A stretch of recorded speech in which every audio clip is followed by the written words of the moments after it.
Hey loves, welcome back to the My Inner Struggle podcast, the space where we talk about the truth behind growth, healing, and learning to love ourselves through every version of who we've been. I'm Laura Ferry, and today's guest is someone whose work deeply resonated with me, Geraldine Crane. She's a spirit guide channel and mother wound expert. If you've read my book, Is It an Open Bar?, you know how much I've walked through my own journey of healing, self-worth, and learning to reparent the parts of me that once felt unseen. This conversation touches all of that, the wounds we inherit, the beliefs we carry, and the ways we finally come home to ourselves. Geraldine brings such compassion and clarity to this topic, and I know her insights are going to stir something powerful within you also. So when you're ready, grab a cup of coffee and come get uncomfortable with me.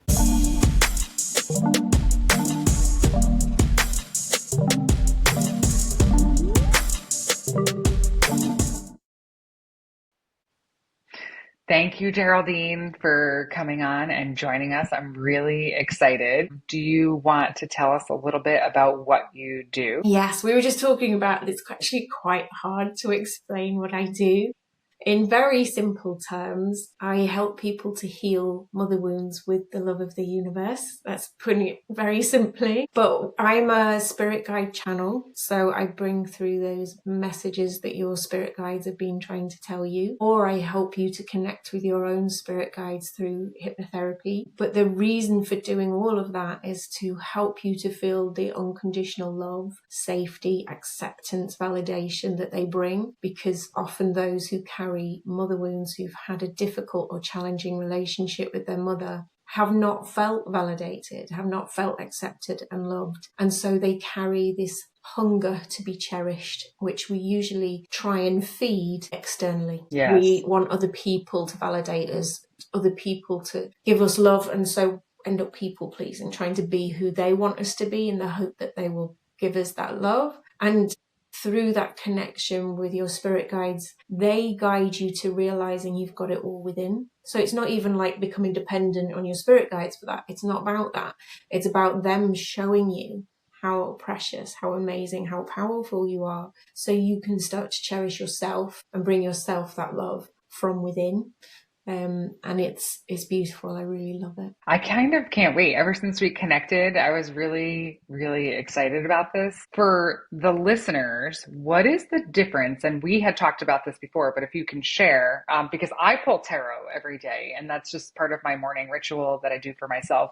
And I don't have that much experience, if any, with oracle reading, which is what you do. Mm-hmm. So what could you describe the difference is between the two? I think different people have different to you views on this, but tarot is a tradition going back a very, very long time.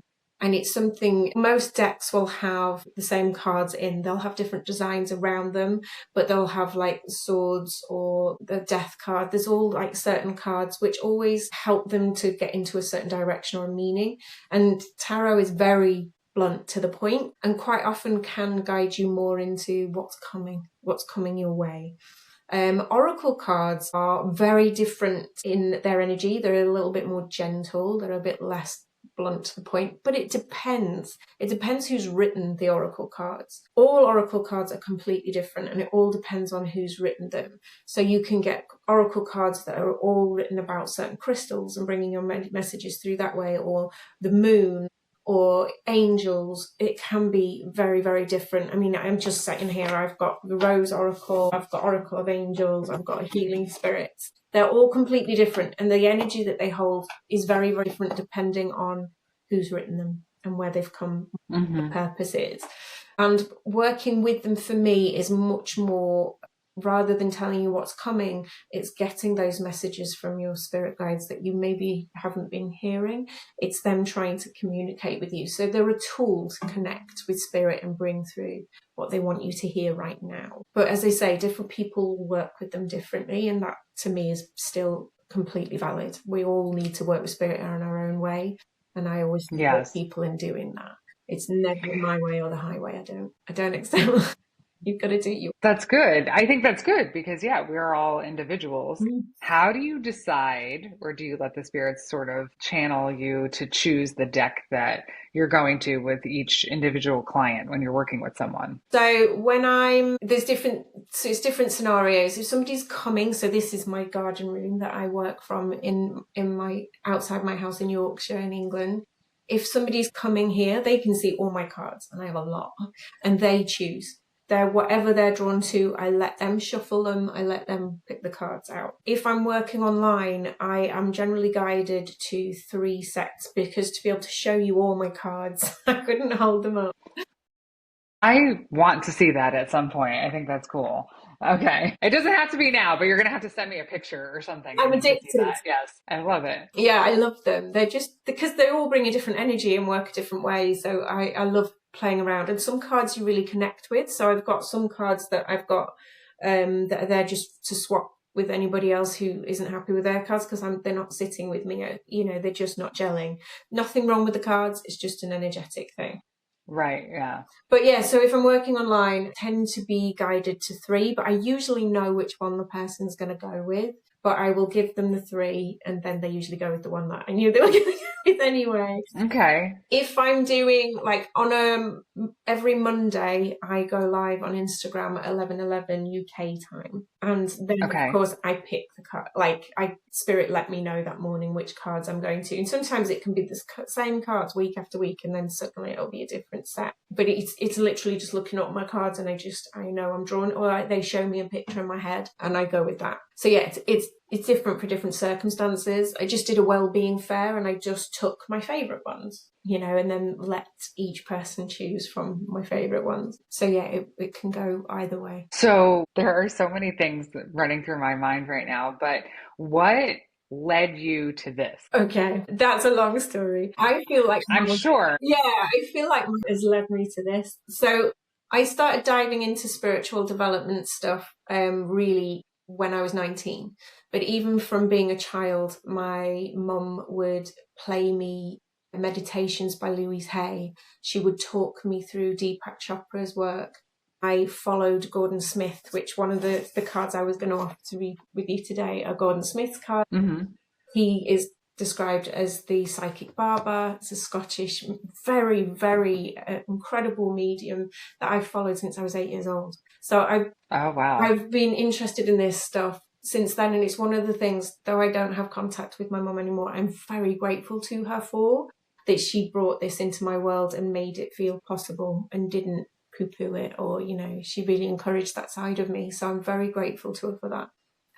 But there's also kind of my professional. So I joined a spiritual development circle when I was 19, and that's when I discovered a real ability to connect with spirit. But professionally, I became a probation officer. I did a lot of work with domestic abuse perpetrators, and discovered a skill of working with groups and facilitating groups. And that's when I then went to work. I also did a period working with addiction, which anybody who's worked with domestic abuse or narcissistic personalities, there's a big, strong link between addiction and trauma bonding, because addiction is a form of trauma bond.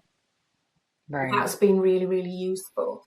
And then I went to work with survivors of domestic abuse, working with women's charities. And it was through that I started to realise that my own relationship with my mum was not healthy, that it was codependent and enmeshed and was actually doing me a lot of harm. At the same time, accessing counselling, at the same time became a mother myself, which can be very revealing. And then things went wrong at the charity that I was working with. Things fell apart from the top down. And I decided to go and train as a hypnotherapist. And when I did, it connected me back with that spiritual journey on a whole deeper level. Then COVID hit. And so I decided not to really focus on my business. I focused on my own mental health and keeping my children going okay. My daughter's autistic and learning disabled. And my son, we think, is probably ADHD, but highly sensitive. And they needed me as happy and well as I could be. And I hadn't long since got contact with my mum, so I had a lot of stuff going on. So I spent 2 hours a day meditating, reading, diving into 3 principles, Michael Singer's work, Eckhart Tolle's work, Wayne Dyer, Anita Majani, who I adore. All these spiritual texts, I just really dove into them. At the same time, spirit were getting a lot more involved and guiding me to how I could use hypnotherapy to help people to connect with their own spirit guides rather than me telling them about them, which is a profound experience for anyone, deeply healing. So once lockdown finished, that's what I started to do. I was doing a lot more coaching, spiritually helping people to realize they have this place of inner peace and power within them, but also help using hypnosis to help them get familiar with that space of power within them. Mm-hmm. But also then bringing in past loved ones, ancestors, angels, guides, loving, powerful energies, and just seeing the transformation that came, and then realizing how much I could help people who have also suffered mother wounds. And it's all just kind of bit by bit kind of fallen into place. And for a while it was, do I focus on spirit guides? Do I focus on mother wounds? And I can't separate them, because one heal the other. But it also, there's mother wounds, but other wounds as well. There's grief. I've helped support people through very complicated grief, through other kind of difficult or toxic relationships. I've helped in all sorts of areas. But the mother wound is something that is incredibly prevalent, but so much stigma around it nobody talks about. Nobody talks about it. Nobody talks about it, yet Yeah. wherever I go, people come and talk to me about it in whispered tone. Right. Well, obviously you're a safe space. Exactly. Right? Yeah. And that's now become my deep passion, is to give that safe space on as big a scale as I can, like create those spaces where you can come and say how she's driving you mad, or the guilt or the shame or the anger or the frustration, and without judgment. There is no judgment. But also my deep passion to let people know that there is a source of unconditional love within them, and that they can heal and they can move forward, and that it is okay to get space from your mum and do the healing you need to do. That it's not a betrayal of her, but to not do it is a betrayal of yourself. So it's all about just learning to really love and honor your own needs. And if your mum doesn't give you space for that, that's not your fault. So it's just, I'm so passionate about all of it that it's learning to do it all. I think I was most intrigued when we first talked, when you found me, because everything that I do, the birth of my inner struggle, all happened when my mother passed away. Mm-hmm. And I had this upheaval of life, but that was like the thing that sealed the deal. And I didn't know who I was kind of without her in it, and throughout those years, and we're closing in on 10 years, that I realized how unhealthy that relationship was, and how much of myself was sort of, maybe I want to say, suppressed in that. But the relationship that we have with our mother is the basis and foundational relationship for all of our relationships. And when I talk about that, because in my book that I published earlier this year, that is so much of it, and how I was moving through that. And I feel like when I talk to my friends and people that I coach, and that relationship that they have with their mother, so much of their own self-doubt or lack of confidence or anything like that comes from that relationship. It made me a better mother, for one, realizing how much of an impact that we have on our children, but how much nobody talks about it. And they're like, whoa, really? And then when I met you that day and I was talking to you, and I was like, holy shit, this was like meant to be. Because I think I'm finally ready to talk. I haven't really done this before. I mean, I wrote a whole book on it. Now, all these people have read my story and see that and can relate, and how much they, find parallels in it. I'm almost a little nervous about what you might stir up. And I'm a huge proponent of therapy. I spent years in therapy, and I dive back in when I need to, but this is like a whole nother level. Yeah. Mother wounds is a whole other level. And I always, when people are coming to work with me, I always say, this is not short-term work. This is not a couple of sessions and we're done. this, and it's not going to be just working with me. There's other, I really am a deep believer in body work, in breath work, in somatic work, because there will be stuff in trauma that's released in your body. I've done, I'm diving into trauma informed work at the minute and really understanding how that's and why that's happened. And it's never just one way that will heal mother wounds. It's too complicated. It runs too deep, because like you said, Right. It's foundational. It's through your mother that you understand the world, but not just the world and her, but yourself. And to realize that relationship is unhealthy. Just like, I remember the day that it suddenly hit home, like something is seriously wrong here. I remember sitting in the middle of the floor of my sitting room and the room spinning. Like my world had tipped upside down, because she had been the center of my universe and I believed everything she told me. And suddenly I realized none of it's 100% true, if true at all. And it was just like, so who am I? Who, is my dad who she told me he is? Is my aunt and my relative?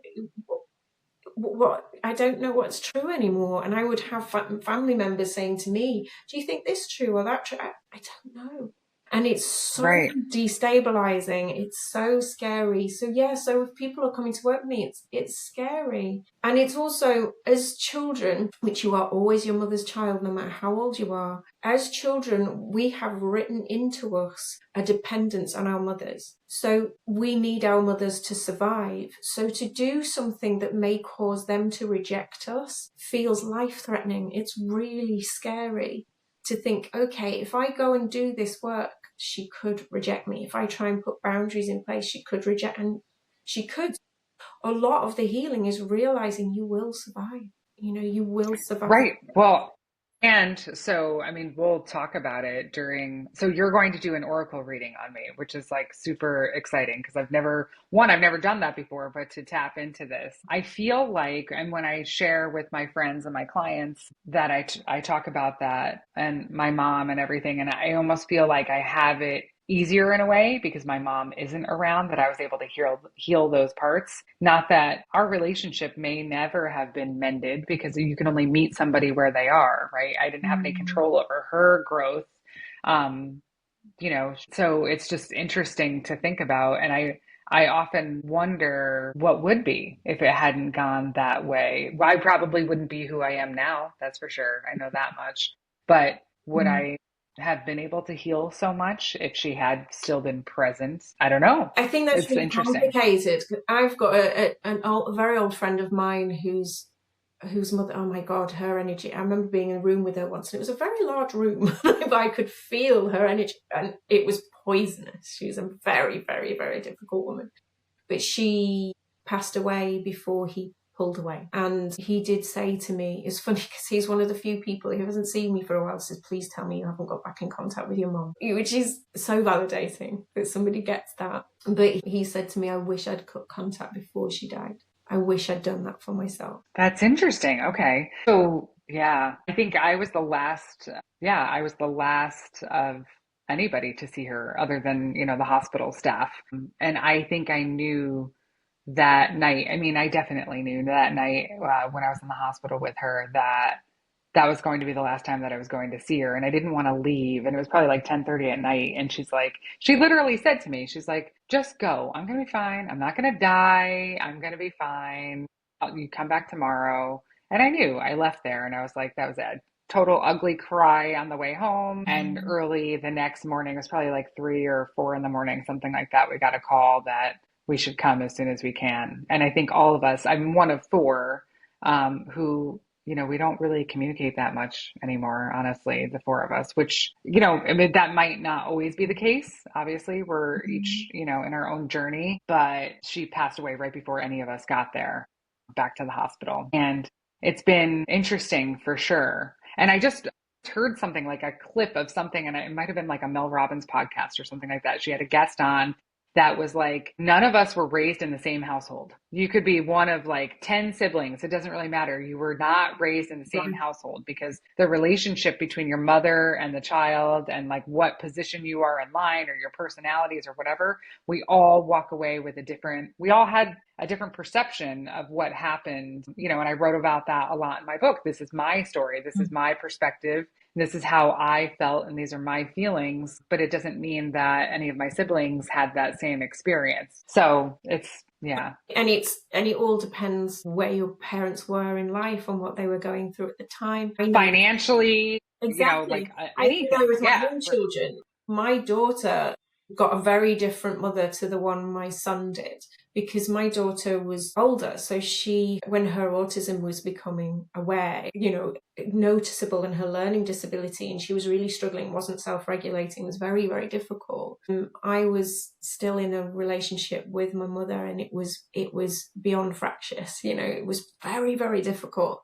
Whereas my son, I've been a much calmer, because I've done so much more of the inner work. So he's experienced a much calmer mother than she did at similar age. So, and there can be, that guilt come up, but I was doing the best I could with what I had at the time. Right. And I think that's part of the piece in knowing, like, I think I just forgave her, after doing my own extensive work. And I realized, she was mentally ill. The one thing that she did have the responsibility to make sure she was okay for her children, and she didn't, but I can't change any of that, and I can only be who I am. But same, I'm a different mom versus when I had my first daughter to my last daughter, and it's just kind of crazy because they definitely have a different version of mom than they did even prior to my mom passing away. But even since my divorce, I've been on my own for 6 years, and I'm a completely different person than I was 6 years ago.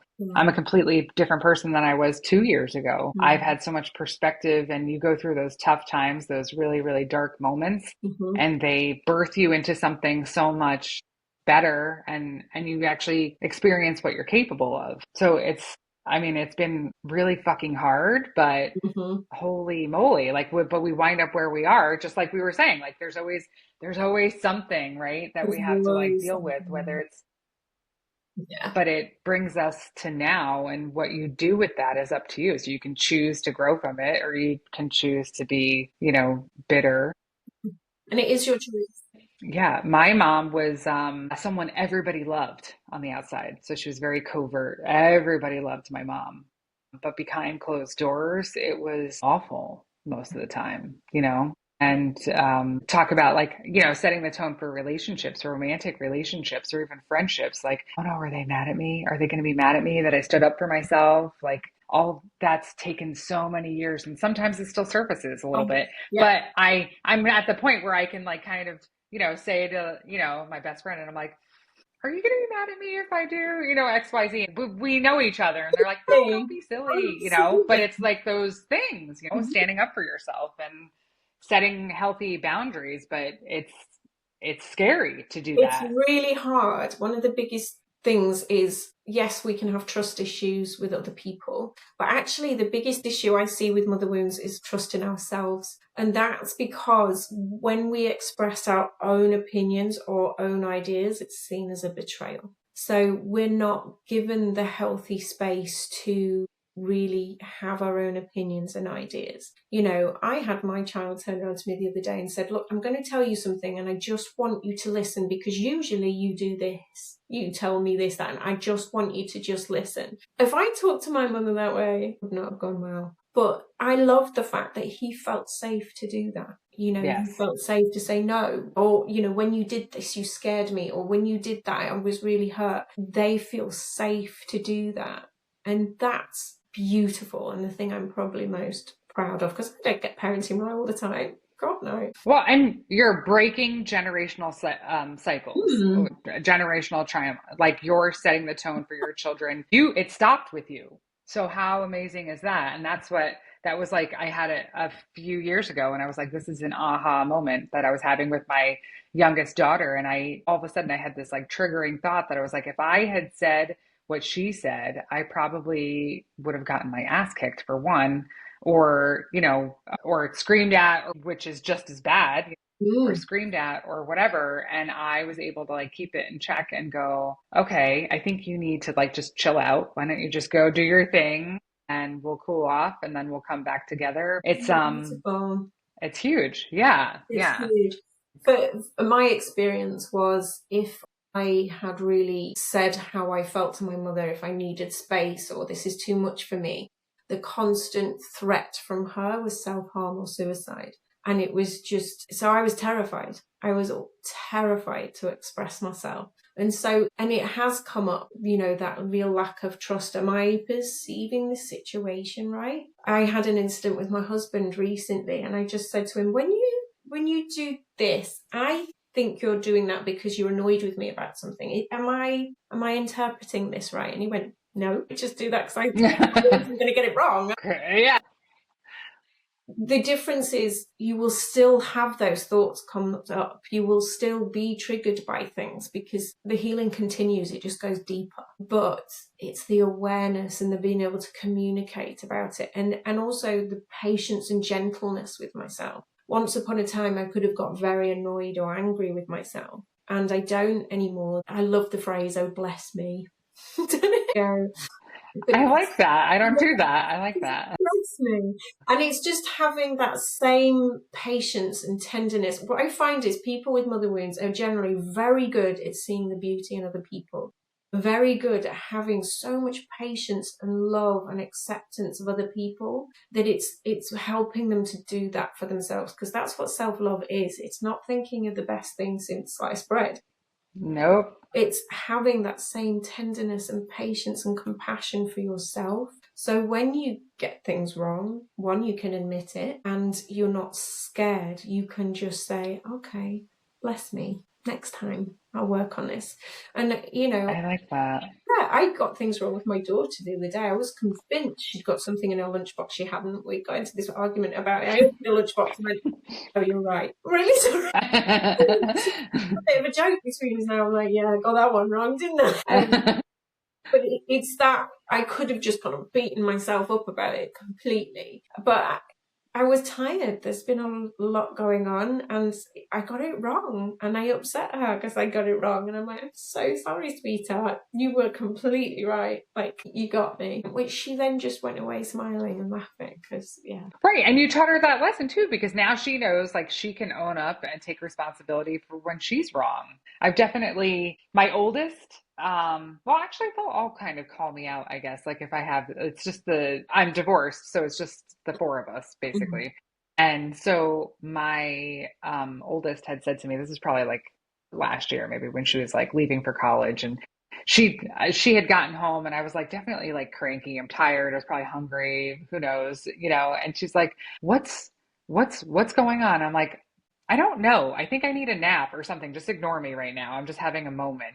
But if you can just say that, Yeah. that teaches them like, yeah, you know what? I'm just not in a good place right now. I just don't feel like interacting. I'm going to step away and take my time. And yeah, we can call each other out like that. And I think It's they, engaging that emotional intelligence, isn't it? It's being able to name what's going on, or name that you don't actually quite know, and you're just going to have to be patient with. I'm going through perimenopause whilst children going through puberty. So there's yeah, it's not a good combo. yeah. Why does nature time things that way? It seems so cool, but I'm able to say to my children, like, what's up with you today? I'm just like, hormones are all over the place. I either just want to go and cry or I want to murder everybody. So you may want to stay away from me today. Today's Yeah. not. Or I can Today's not the day for that. Yeah, with my daughter being learning disabled, yet a 15-year-old, it gets complicated. I can imagine. Yeah, so it's having that communication and just saying she can't always express exactly how she's feeling. She doesn't always have the words, but she can, it's coming to with her. Like, she came home from school one day and was just horrible. And I said, what's going on? And it was just, she burst into tears and a boy had upset her at school. And when we just had that communication, and I encouraged her to go and scream and punch into a pillow and just get some of the frustration out. But it's having that open communication and realizing her being moody wasn't personal. It wasn't about me, and not taking it personally, not punishing it, and just kind of saying, okay, what's going on here? And in return, they do the same for me, which is beautiful. She even said to me the other day, I can see you're really stressed and worried about, something that was going on. And I was like, wow, being autistic and learning disabled, she's not always able to do that, but she can really surprise me sometimes. And I think it's because we have this open communication. She really can really surprise me. And I'm so proud of both of them. Without a doubt. That's beautiful. So show me, what decks do you have there in your Oracle pile? There's quite a lot. But the ones I was drawn to a particular one for you. I wish I can just give you a sample. I am properly hooked on these. How many do you think you own? There must be 6 in the house. And there's 1, 2, 3, 4, 5, 6, 7, 8, 9, 10, 11. I must have about 20. Okay. But I could easily have more. I am terrible. They're all so different. So like this one's Female Archangels, has a really beautiful female energy. I've got a deck that's inside that has a much darker energy, and it is blunt. I don't often use it for doing readings like this, because if you do refer to the book, you're there all day. So it's an essay. Yeah. I love it for coaching my clients one-to-one when we have that time. Like there's angel cards by Diane Cooper, who's a specialist in angels, but this one is all text. So okay. No pictures, so it makes you work a little bit different. Can be more challenging in some ways. These Gordon Smith ones have pictures, but they're very simple. You see. Okay. Yeah. Again, makes me work a little bit harder in some ways, because I can read and do this without the cards. Harder to do it online. It is possible though. Mm-hmm. I need to work on my confidence. That's something I'm working on. We all do. There's all levels, So the cards for me are a little bit of a crutch. I lean on them more than I should, but they are a tool. They're just a tool of help. Like I work a lot with a dowsing crystal as well. Don't know if you've ever worked with dowsing crystals, and you can ask dowsing crystals questions. So if I ask it just to show me my yes, and it will start to move. And then I will ask it to immediately show me my no. And I can do this and it'll start. And now I'll ask it to show me, I don't know, I've asked the wrong question. So I use that sometimes as a way of plugging in spiritually. Or if I've got questions for myself, I use it all the time. It's terrible. Basic decisions. I can't make a decision today. Make it for me. Well, sometimes, that's tapping into that intuition, right? So that's what led me to tarot, in fact, and I've said it before and I'm kind of coming out with it now, but the more people I tell it to, the more people are like, that's so cool. But I use tarot for all of my major business decisions, because you're trusting your intuition. It's it's your guide. They're all tools. And they're all tools to connect. Yeah. But I always remind people, because sometimes people get so focused on the crystal, or so focused on the dowse, or so focused on the cards. And I'm like, these are wonderful. They do have an energy about them, but it's you that connects and lights up that energy. You're the divine being, and it's there to help you plug into that, not the other way around. Exactly. Yes. So it's don't put too much power in the cards. It's you. And even with your spirit guides, don't put too much power. They're like your coach on the sideline if you're running a race. They're your coach. They're the ones cheering you on, giving you advice, but you're the one who's got to run the race. You've got to. Yeah, I love that. That's a good way to put it. So they're just... So I would always say, don't let these things make major decisions for you, but let them help you plug in and feel what's right to you. That's it. And especially because I work with so many people with mother wounds who struggle with that, because they've had that questioned all their lives, really struggling to trust in their own judgment. This helps you get it back. It kind of breaks that muscle again. Yeah, because you know in your heart and your head what feels right. So having that sort of Mm. confirmation sometimes is reassuring, right?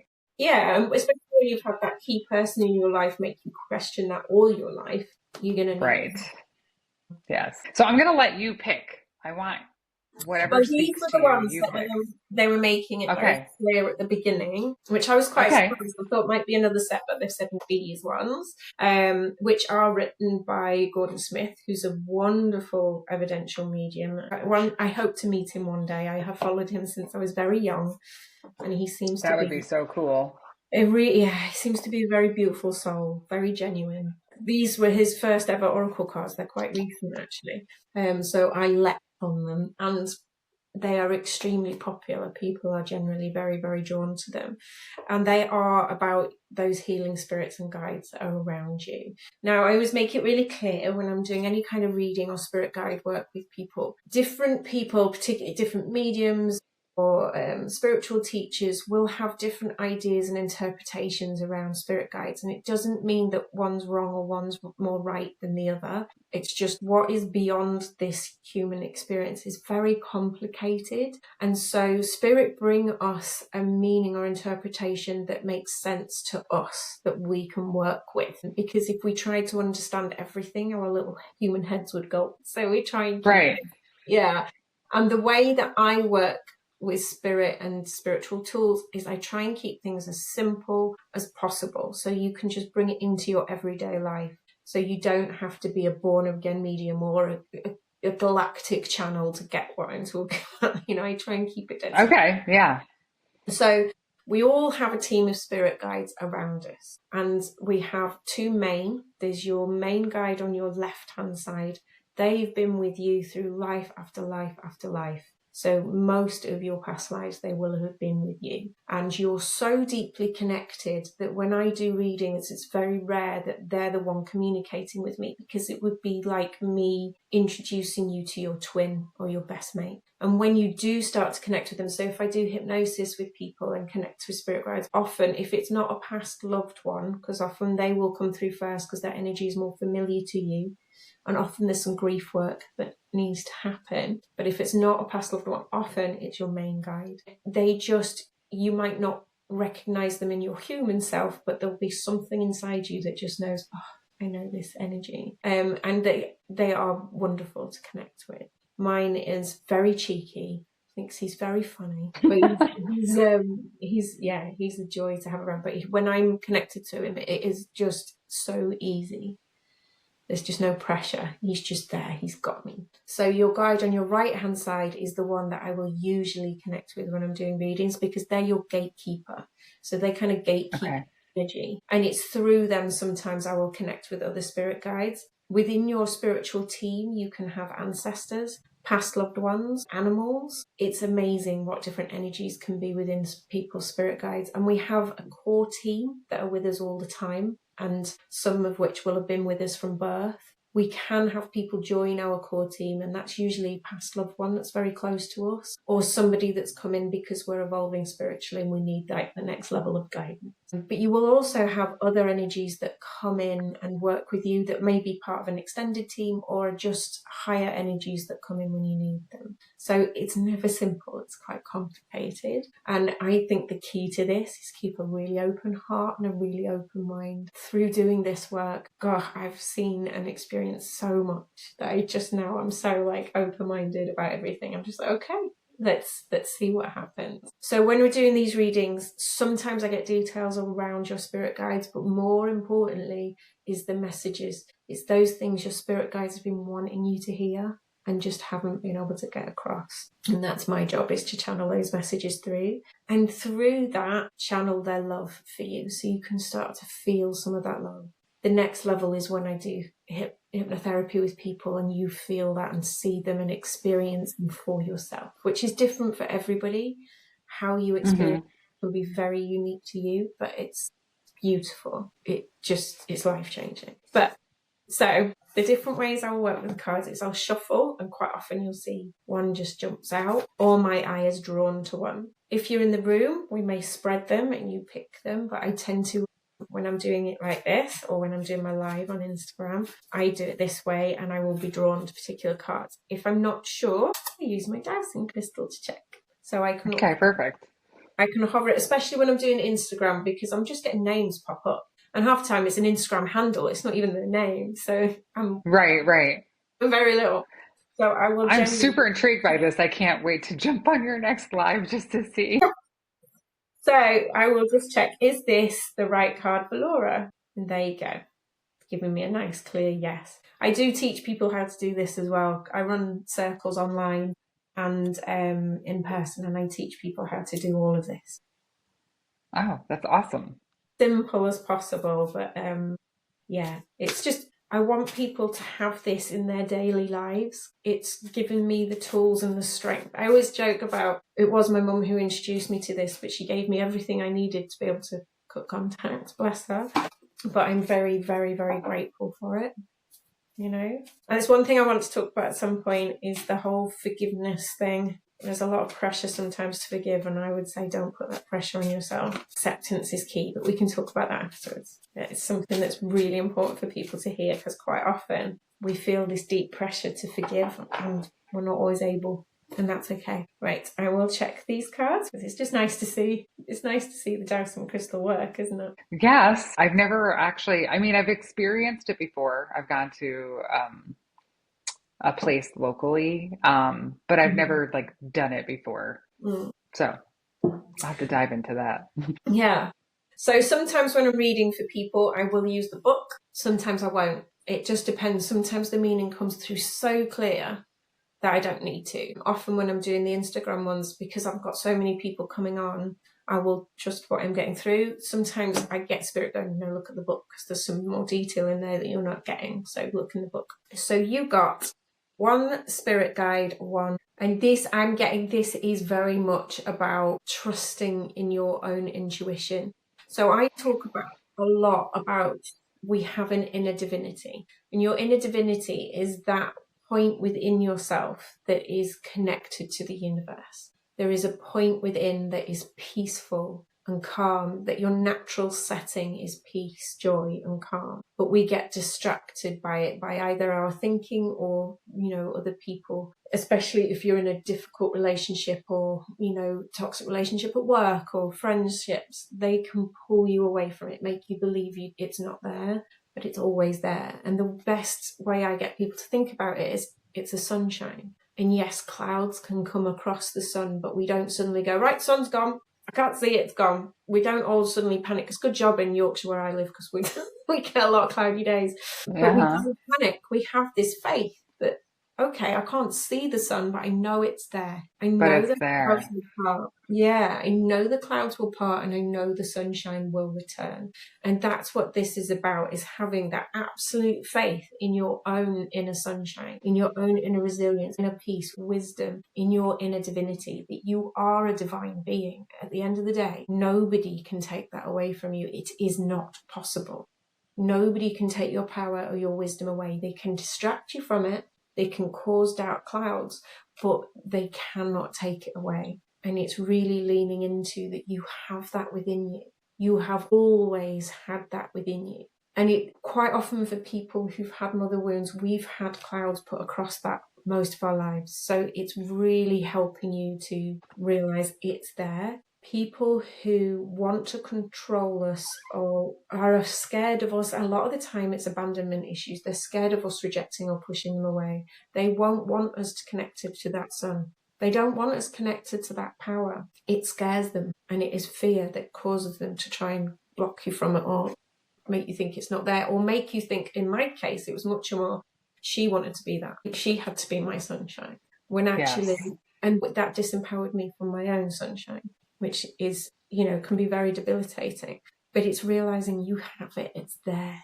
And look how bright, look how powerful that is. Really, really leaning into your own power.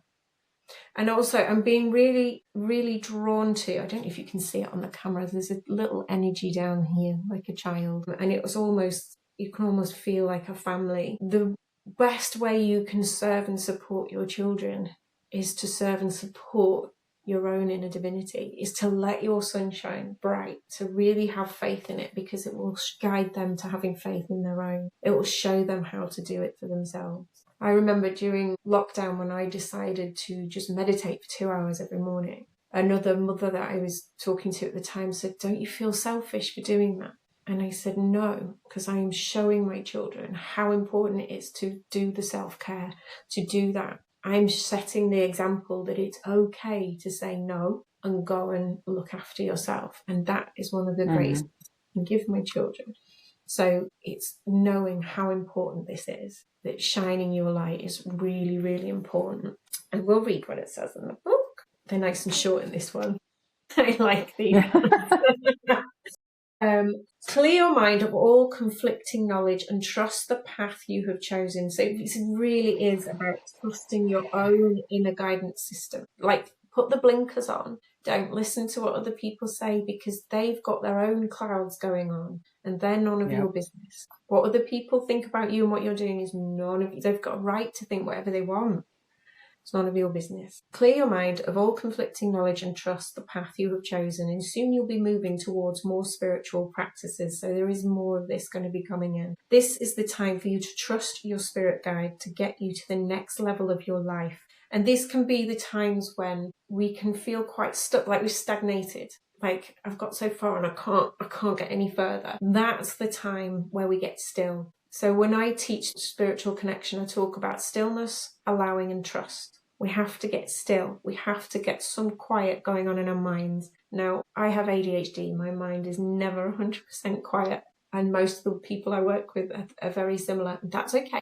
But if we can just slow it down, if we can just do those things that allow it to get a bit still, nature is one of the best ways. Might be exercise, yoga, play, whatever it is. Like, I love Brené Brown's definition of play, doing something that serves no purpose other than it allows your mind to quieten down and nourishes you. It's doing those things that just allow you to get a bit more still. That's why you'll find a lot of people will get downloads or inspiration or ideas when they're in the shower, because they're doing something that they do automatically. You go into a trance, which is hypnosis. That allows spirit and inspiration to come in. So stillness is key. Allowing is giving them permission, and trust is trusting what you're getting. It takes time, it takes practice. But for you to get that next level now, it's working on that stillness and trusting the spirit guide will bring what they're doing. And do give them permission, because they can't do anything without permission. You have put in a lot of hard work already, but once you've turned the next corner, your path will open up, your way will be clear. Trust your spirit guide right now. So there is a lot of importance of building that relationship with your spirit guides. And it's just your core team. Don't worry about the outer circles of spirit guides. It's working right now on that relationship with your main guides, and just knowing that they're there and they've got you and they love you and they don't care if you royally fuck up. They don't care. They just good. Yeah, good job. There must be times they're like, it's gonna happen. We're human. That's part of the journey. I had a wonderful experience recently where I've started working much more with the Divine Mother energy. Really beautiful, soft, deeply loving energy. And she took me to a period of my life where I was doing things that maybe weren't healthy choices. But through her eyes, she was just like, you were young.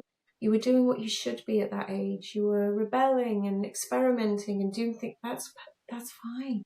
And just the love that she looked at that period of my life through changed my perception of myself. I was just like, and it was just so loving. No judgment whatsoever. Absolutely none. And that's what, when you connect with your spirit guides, they can bring that forward for you. And it's beautiful. It's really beautiful. But you've got a main guide. It's funny sometimes when they're trying to get attention, they show me them trying to get your attention by going, me. Like putting their arms up as if they're in class. You have a spirit, you have your main guide is trying to get your attention. But it's getting still, doing those. Don't focus on them and what they are and who they are and what do they look like. That person. Just focus on getting still and letting love in. One of my favorite tools for connecting with your spirit guides is all this energy that spirit comes through is love. We are love. The divine universe it's all love. So the best way to connect with them is through love. That's why if shut your heart center down. If you're not letting love in, you'll struggle. But if you can just get still and think of one thing that you love, or a memory of deep love. Like I think about holding my son just after he was born, and I remember being curled around him on the bed in the hospital and just falling madly in love with this baby. And it's not focusing on him. It's focusing on how that feeling felt in my body. Where do I feel it? How do I feel it? Sitting in that energy and then giving spirit permission to come in. Just sitting with that and just being aware of, do you feel a shift? Are you getting colours or lights? Do you feel held? Do you feel warm? Is there a certain phrase that's popping into your head? Just being really aware of everything as you do that, and it kind of switches things on because you're plugging into love. That makes sense. Yeah, it makes total sense. So go away and use that one later. It's great. Oh, I love this. The first step is taken. You have asked for help. This is a real, I know we were talking about this before we came on, that big things are coming. Big things are coming. But the most important thing is you have asked for help. You are reaching out. You are open to people's support and guidance and ways of doing things. You're not like, no, I can't. A lot of the time when we've had a difficult relationship with our mothers or parents, we struggle to ask people for help. Because one, we don't trust that we're going to get it and we think they're going to let us down. But two, we don't want to be a burden. And three, we think we have to do everything for ourselves. So you've started letting go of that, which is amazing. Oh, yeah. And just reaching out. And you have started asking the universe for help. You have started reaching out and saying through your tarot, show me, give me the guidance. Realizing that we can't do this stuff all by ourselves. Life's challenging. We can't do it all alone. And we don't have to do it all alone. That you do have a team of spirit guides, but also as you open your heart up and allow love in and allow people to help, you get spirit help, but you get physical help too. And the fact that you've done that and you're opening yourself up to it is huge. And there's really acknowledging yourself for that you are managing to do that is massive. I work with people for quite a long time sometimes just to get them to do that. That's incredible that you were just like, wow, come on then. And that's huge. So I want you to really, really honor that in yourself. But there's also sometimes I think people think when you start having this spiritual awakening, when you start opening up to this stuff, that suddenly life will just be a breeze. It doesn't work like that. Nope, it doesn't. It's knowing you can see this person is just standing in the waves. Things will still knock you about. But if you just keep moving forwards, if you just keep going in that direction, it will get easier. Things will start to fall into place. You will always get challenges thrown your way. That's what the human experience is for. We need to experience challenge to learn and grow. But the more and more that you have that faith that you are being supported, that you are looked after, that you can surrender to it, the more you get into that flow. And it's like a peace that just underlies everything. Doesn't mean you're suddenly happy and everything's wonderful, because life is challenging, but you will have a peace that underlies it all, that just gives you strength and resilience. So let's see what that says. So many people don't know how to ask for help, or have never even considered asking healing spirits for assistance when they're feeling low. But it's the easiest thing to do. Simply say, please spirit, will you help me? I sometimes get annoyed with, not sure what happened there. I don't know, but let's just keep going. Let's keep going. Okay. Yeah. So the card says, so many people don't know how to ask for help, or have never even considered asking healing spirits for assistance when they're feeling low. But it is the easiest thing to do. Simply say, please spirit, will you help me? And quite often there's people bring in religion or spiritual groups or teachers all these rituals. Like you need to ask for spirit this way, or you need to say these particular words. That's not been my experience whatsoever. Just a willingness to let them in, just help. I'm not sure what to do. Sometimes in my spirit. I wholeheartedly agree with you, because I think that your connection with the universe, with whatever it is that you believe in, is just all within you. Yeah. Is that? You don't need fancy words. You don't need they're dying to connect with you. They're not going to wait for you to use a particular word. They just want your permission, because they can't break free will. It's the number one spiritual law is we have free will. and they cannot break that. So they can't interfere. Now, yes, there's sometimes higher energies like angels will step in if we're about to do something that could threaten our lives and it's not time yet. They can step in there, but generally no. And spirit can't do that. It's, they have to stick with our free will. Just the same as if I've got messages for somebody, I remember once being in a yoga class and getting a message from my yoga teacher.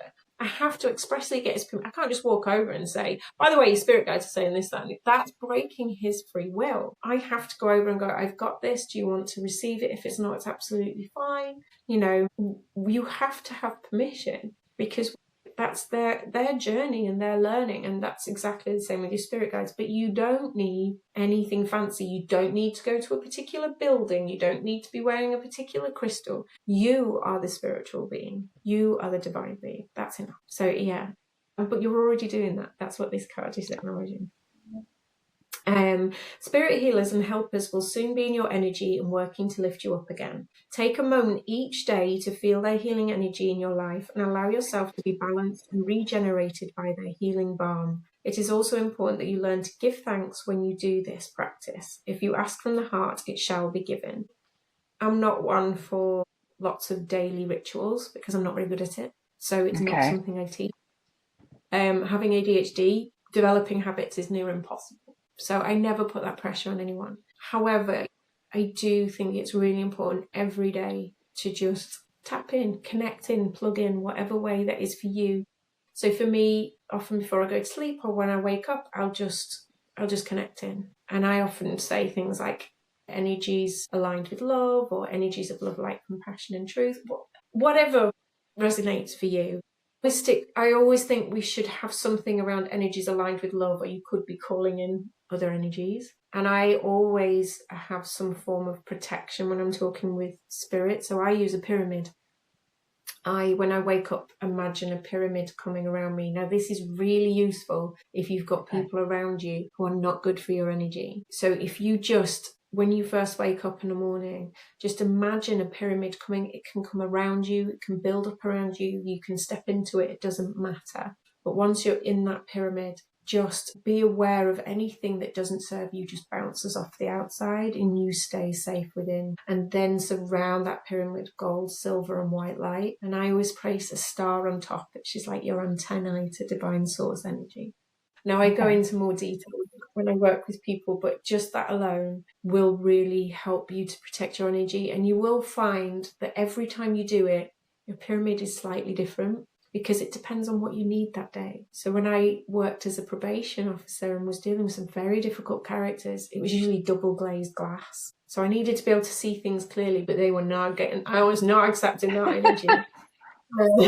These days, when I work with clients, it's kind of a meshing because I want to feel their energy. I want to support them. I want to be able to help them. So but I still don't want to be carrying everything with me. Yes.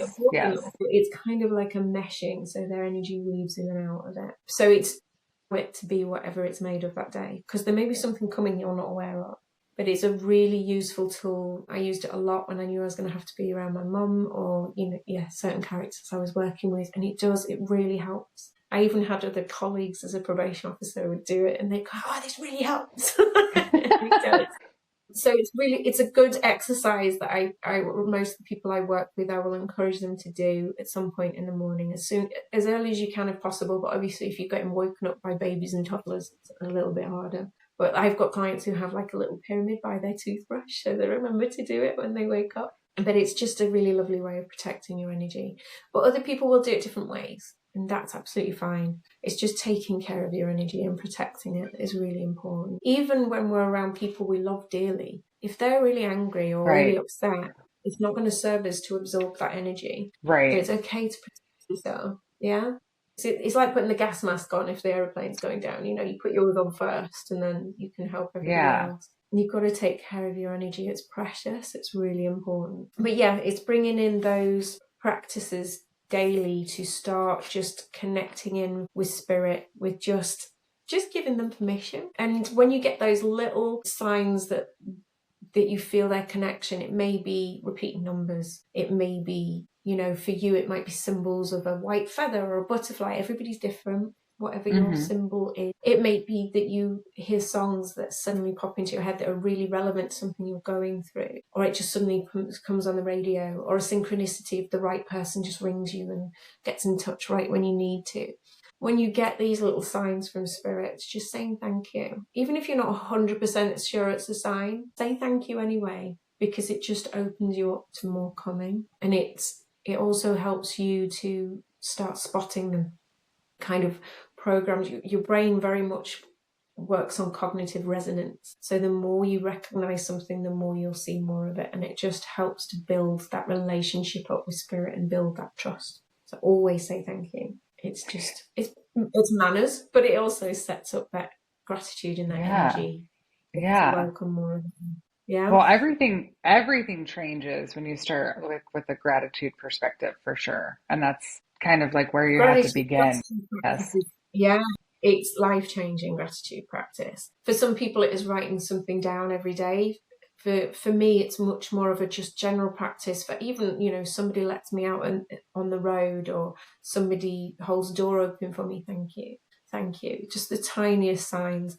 Or I do a lot of work recently with clients of just getting them to note anything that makes them smile that day. Just the glimmers, the sun coming up a certain way, a puppy running down the road. Whatever it is that's just made you smile, noting that down at the end of the day, because it starts to reprogram your brain to start looking for more glimmers. Looking for those things, yeah. Yeah, and then you see more of it. So yeah, it's very life-changing. But you can see that in this card as well. There's a real opening up to that gratitude, and the more you do, the more you see. The more beautiful you see. I've worked with people doing walking coaching sessions with them, and when they first come to me, they're walking 100 miles an hour, their heads are down, they're just telling me everything that's wrong. And when they've worked with me for a while, suddenly their heads are up and they're just like, wow.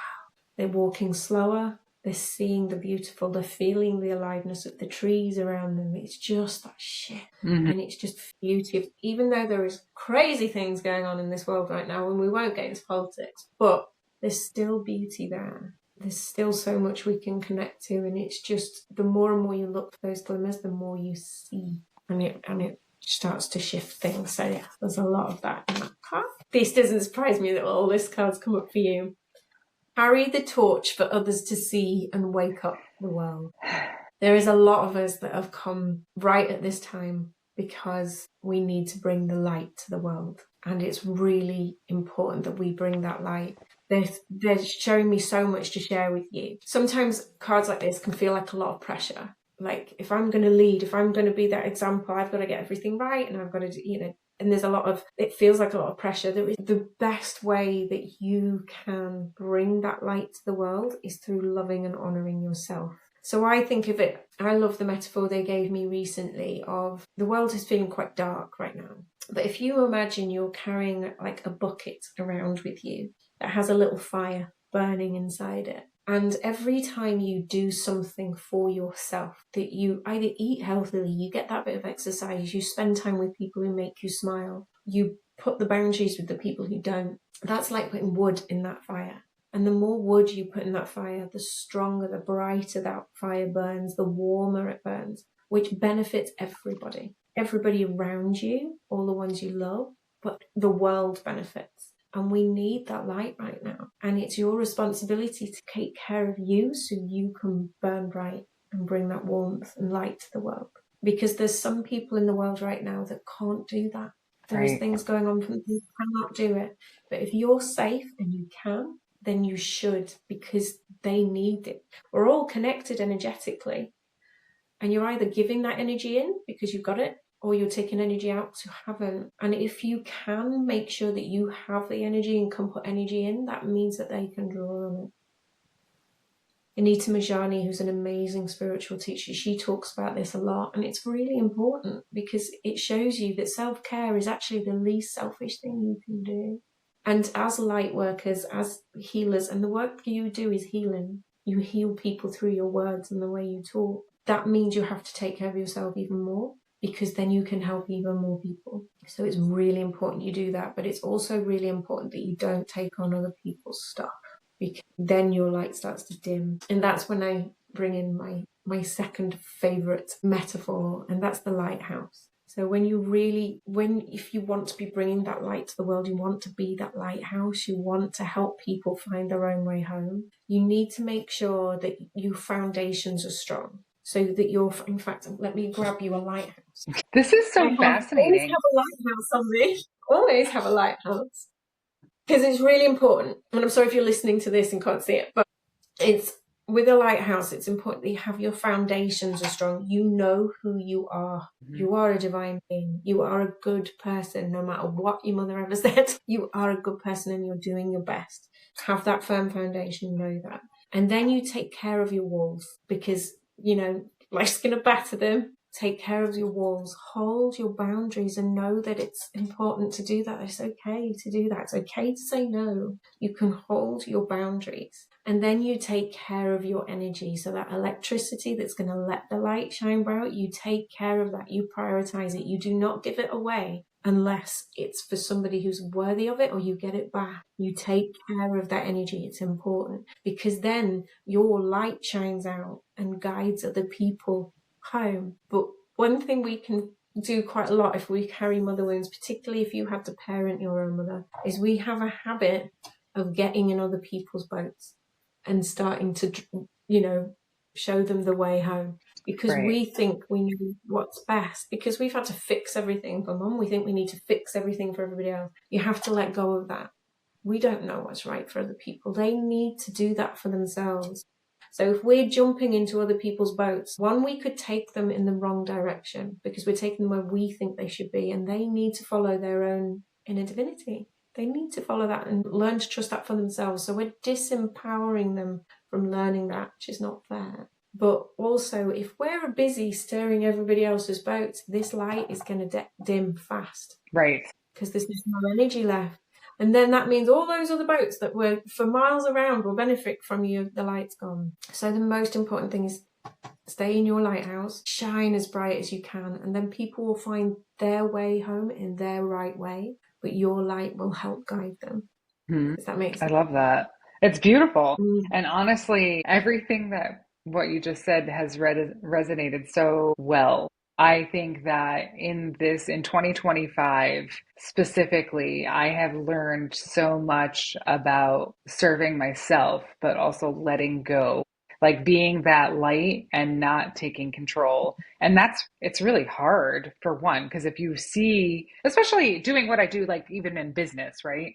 Like you can see the issue, right? And we'll talk about it or whatever. And I can lead them to their answer or, whatever it is, like ask the right questions so that they know where they need to go, but not taking control of that has been a huge lesson and in some way giving myself peace because it's not my battle. It's their battle. I'm just here to support them and finding that because I think in my previous years in business, it was always trying to gain control because I could see what was right. I knew what the outcome, and I'm talking about, literal tasks and things like that, employee management, things like all those types of things that you're like, well, this is the right way to do it, this process or whatever, but not having now I can kind of lead them in that direction. They make it theirs. And even if they wind up in that same spot or in a different spot, it doesn't really matter because it's not my responsibility, and not taking ownership of those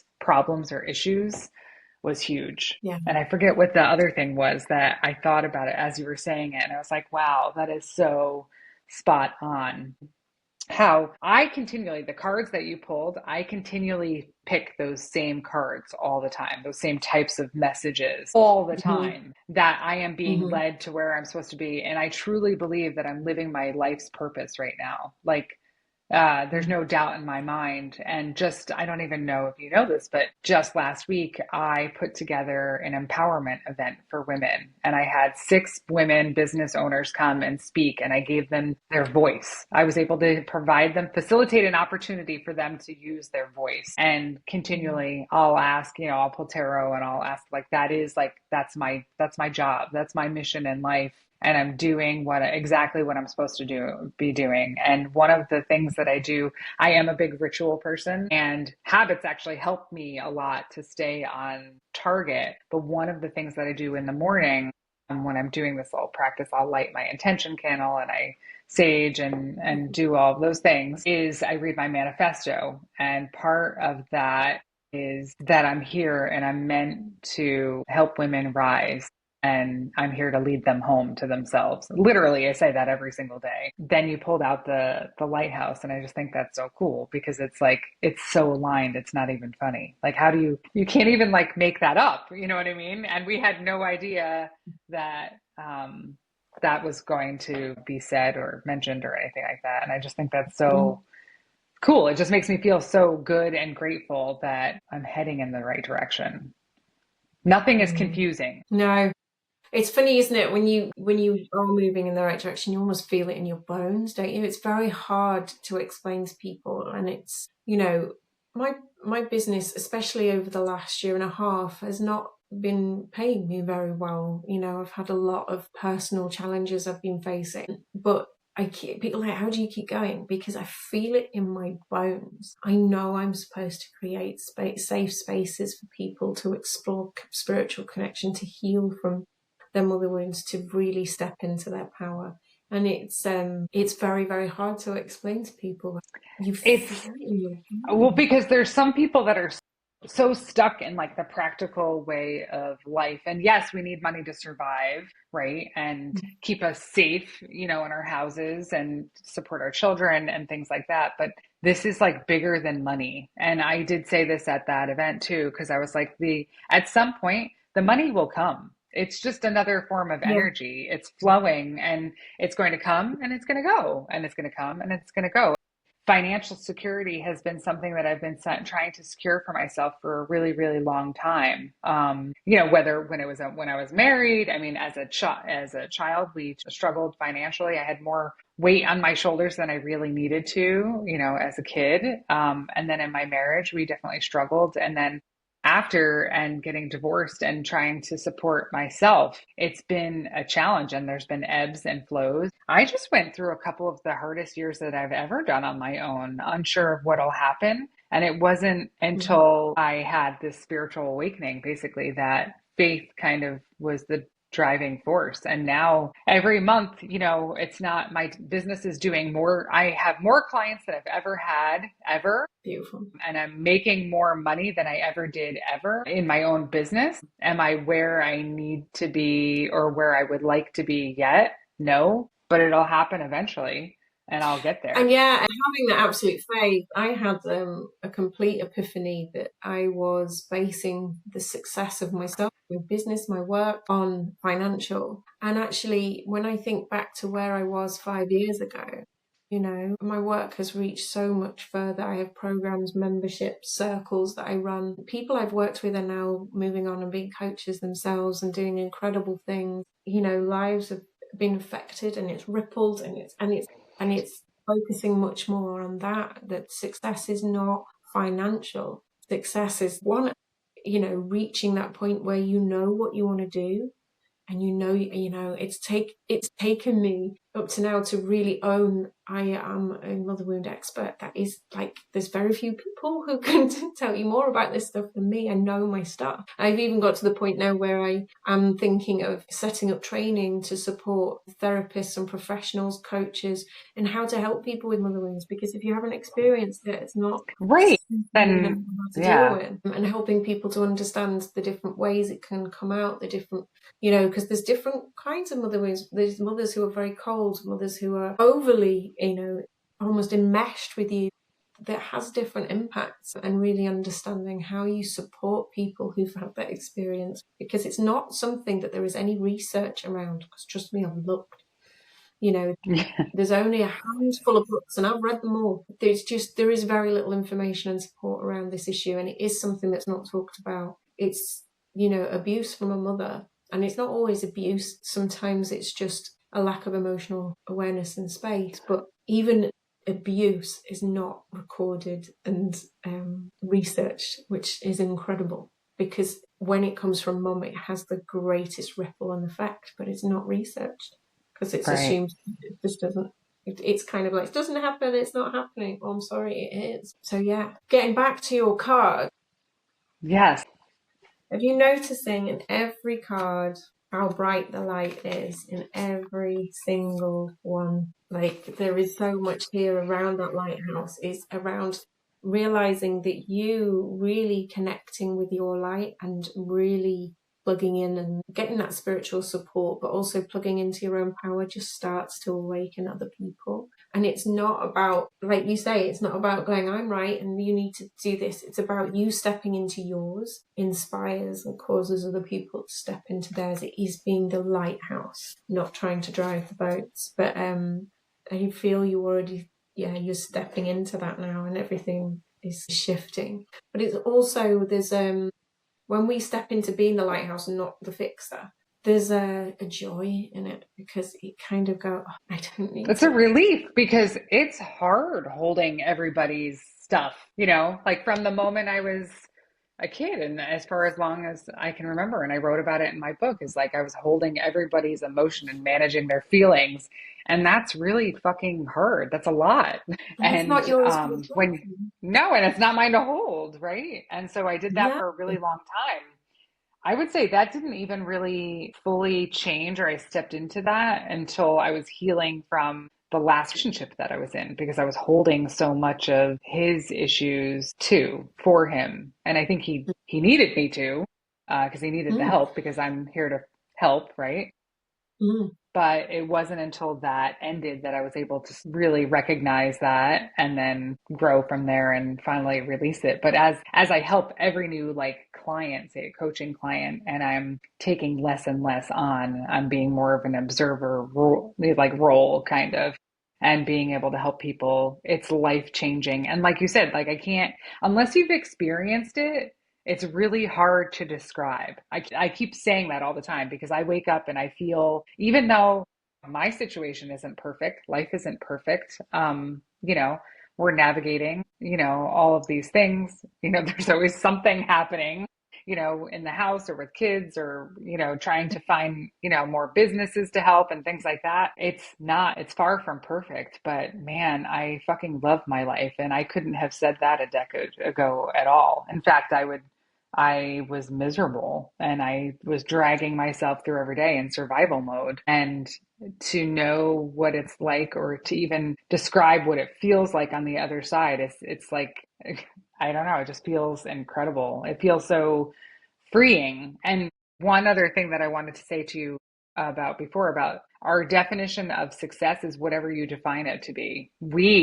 I think as women, but as people in general, we tie so much of our confidence to our bank account, and that really doesn't define who we are. If we have debt, or if our credit score sucks, or if we don't own our own house or whatever, none of that matters. Who you are as a person matters, and you can define your level of success, or what that definition of success looks like. Mine was freedom. I want freedom to be able to do what I want when I want. As we talked about earlier, was you mentioned being able to forgive your mum, and I think it's something important to note that it's not. There's a lot of pressure sometimes, especially in spiritual circles, religious circles, that you have to forgive. And in my experience and with working with people, forgiveness either comes or it doesn't. It's not something you can force.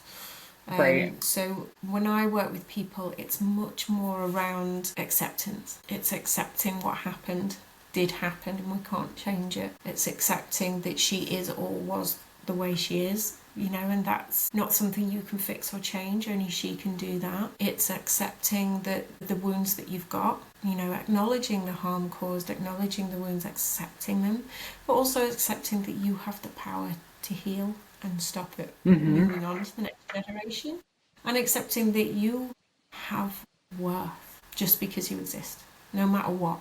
Even if you've made big mistakes, and even if you've got things wrong, even if your own mother can't appreciate everything, you have worth because you exist. That's it. There's nothing you need to do, there's nothing you need to be or have. You just are inherently worthwhile. And it's that acceptance that then allows you to move forward and heal. Forgiveness is lovely if it comes, but don't put that pressure on yourself. It can take time, and I find it comes in layers anyway. You forgive at a certain level, and then something else gets triggered and you have to forgive again, and it's an ongoing journey, forgiveness. It's not just one decision and it's done. And it is about freeing yourself, it's not about them. But I have worked with people who feel this deep pressure, I know I should forgive. Don't put that on yourself.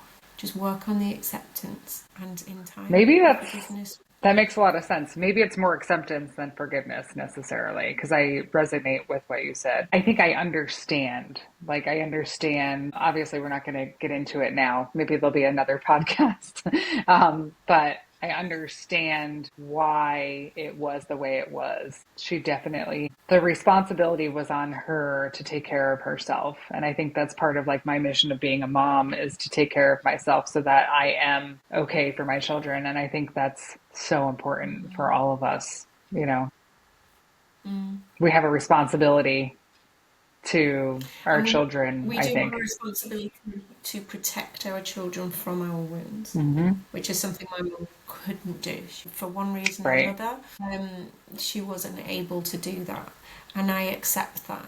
And there's moments where I entirely forgive her for things she's done, and then there's other moments where I struggle with it. But I am Right. able to accept that she was doing the best she could with the understanding she had. I Right. understand and I accept that maybe she was not given the time and space to really develop the skills to regulate and handle her emotions. And I accept that. But that doesn't mean that I have to continue Right. dealing with it. And this something that's really comes across when you really understand the neurology of it, and the impact that having somebody in your life like that has on your brain. Like, it literally rewires your brain. How important it is to get space to be able to heal. If you are not, if your brain does not feel safe, it will not get blood supply to your prefrontal cortex. Your amygdala will be going crazy.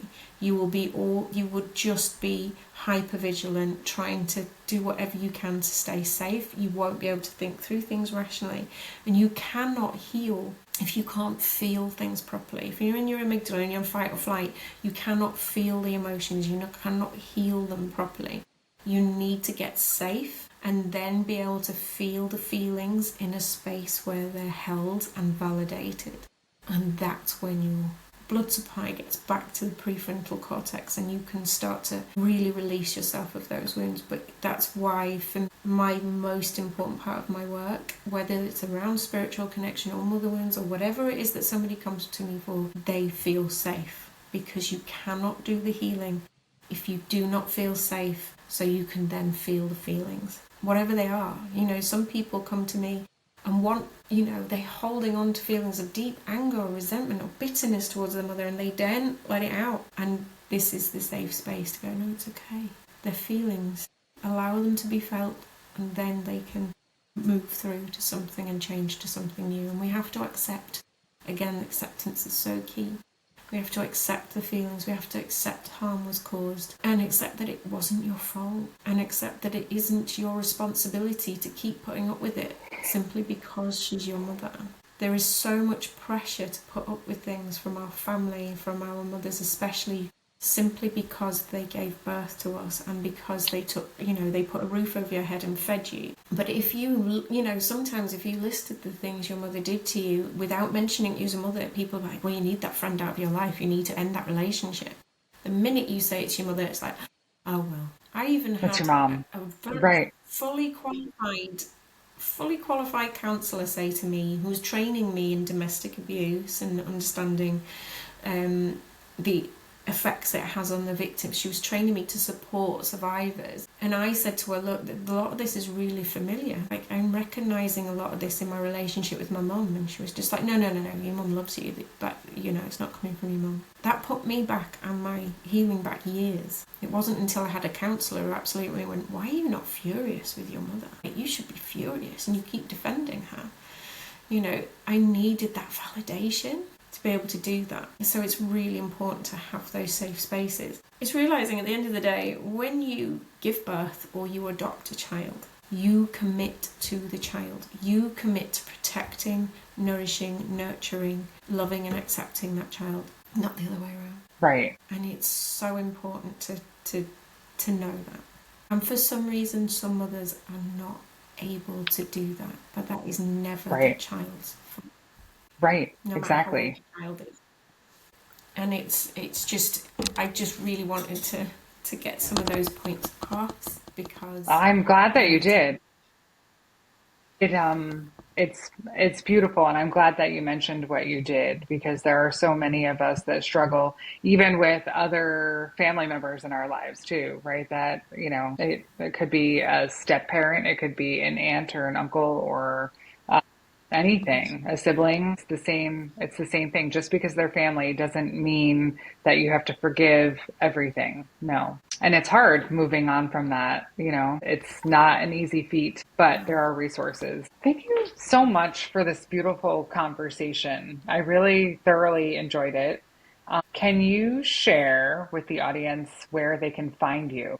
Whether it's a website, social media? I have to admit my website is atrociously out of date. It will be That's updated okay. soon. But you can still find me through it, which is it's literally GeraldineCrane.com if you like to keep things Okay. simple. But Mm-hmm. you can find me on Instagram, it's GeraldineCrane_serene.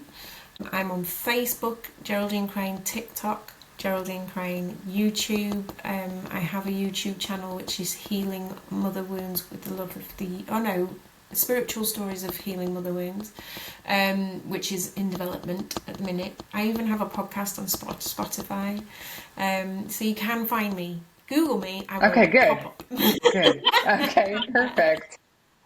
And if you Thank want you. to email me, I was just going to say, if you want to email me directly, people are welcome to do that. It's just hello@geraldinecrane.com. So Perfect. Thank you so much. This was so beautiful and a great highlight to my week, and I appreciate you and your kind words. And this was amazing. thank you so much. I know that episode was a lot, and I also know it was exactly what so many of us needed to hear. Healing the mother wound, reconnecting with our inner child, and learning to trust our own guidance is not easy work, but it's sacred work.